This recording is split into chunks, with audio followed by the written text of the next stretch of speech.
আজকে বানাচ্ছি শস্য পোস্ত দিয়ে পাবদা মাছ। সোমবারে দিয়ে দিলাম কালো জিরা।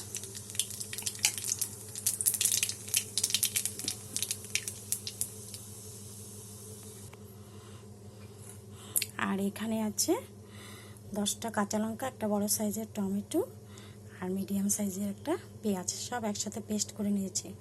তোমরা দিলে দেবে, পেঁয়াজটা না দিলে স্কিপ করতে পারো।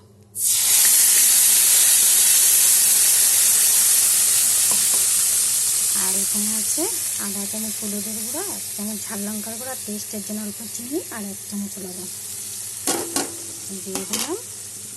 সব একসাথে কষাবো, তারপরে দেবো শস্য পোস্তটা। মশলাটা কষানো হয়ে গেলে শস্য পোস্ত দিয়ে দেবো। মশলা আমার কষানো হয়ে গেছে। এখানে আছে 1 চামচ শস্য, 1 চামচ পোস্ত বেটে ছেঁকে নিয়ে সেটা দিয়ে দেবো। কিছুক্ষণ নেড়ে তারপরে জল দিয়ে দেবো। সব মশলা আমার কষানো হয়ে গেছে। এখন দিয়ে দেবো জল। দিয়ে দিলাম জল। ঝোলটা ফুটে উঠলে মাছগুলো দিয়ে দেবো।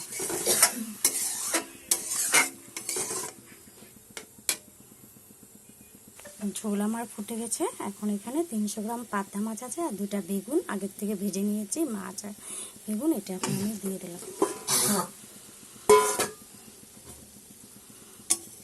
দিয়ে দিলাম। এখন একটু হবে, তারপরে গ্যাসটা বন্ধ করে দেবো। ঝোল আমার ফুটে গেছে, মাছ আমার হয়ে গেছে। শস্য পোস্ত দিয়ে পাবদা মাছ খেতে খুব স্বাদ টেস্টি হয়েছে।